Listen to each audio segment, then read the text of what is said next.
السلام علیکم. زما نوم مصور مخلص دی او تاسو دی وخت کې ګورئ زما یوټیوب چینل سکول ګر پلس. ډیر سټوډنټس، نن مونږه د خپل یوټیوب چینل باقاعده آغاز کوو. نن تاریخ دی 26 مارچ 2026 او ورځ د زیارت. ډیر سټوډنټس په دې چینل کې به مونږه تاسو ته د نهم لسم اردو پڑھاو.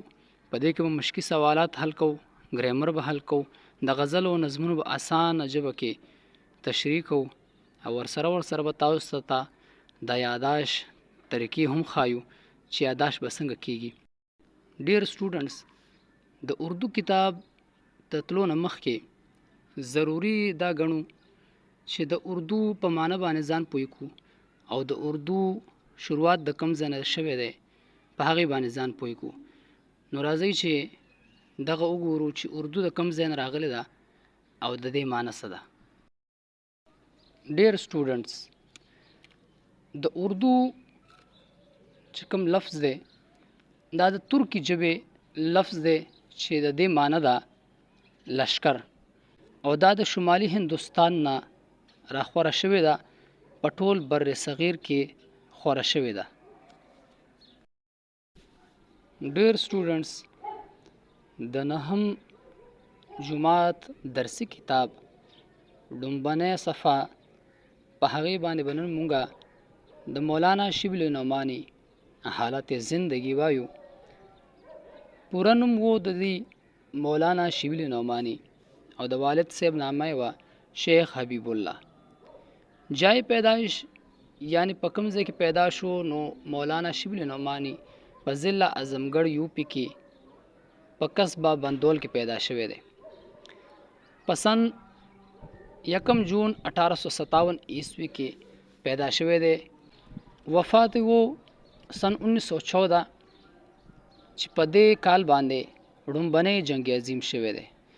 د خاصه سوا سپیشیالټي سوا مولانا شبل نعماني به سوانح عمرې نه لیکلې او تنقید نگاری به کوله. سوانح عمرې څه ته وایي او تنقید نگاری څه ته وایي دا به ان شاء الله موږ مخکې وایو. د هغه شمار په عناصر خمسه کې کیږي. عناصر خمسه 15 هغه کسان چې هغه د اردو ژبې لپاره ډیر خدمت کړی دی.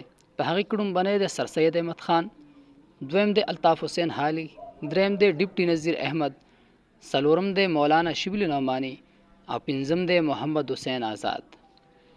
اهم تصانیف یعنی مولانا شبل نعماني کتابونه کم لیکلي دي. نو لومبنی کتاب دی یو کتاب لیکلی سیرت النعمان، الفاروق الغزالی، المامون، مولانا روم باندې سوانح مولانا روم لیکلی دی، شعر العجم، اورنگزیب عالمگیر پر ایک نظر، موازنه انیس و دبیر. دا دوه مرسیاگو شعراو چې میر ببر انیس او دبیر دا دوه مرسیاگو د دې ترمنځ موازنه کړې ده. نهم نمبر کتاب دی سفرنامه روم و مصر و شام او لسم نمبر لیکلی دی سیرت النبی. د هغې دوه جلد لیکلو چې وفات شو مولانا شبل نعماني. باقي 4 جلدونه د شاګرد سید سلمان ندوی لیکلی دي. دا و د مولانا شبل نعماني حالات زندگی. نوی ټاپک سره به ان شاء الله بیا حاضرېږو. تر هغې پورې د خپل ځان خیال ساتئ او د الله په امان.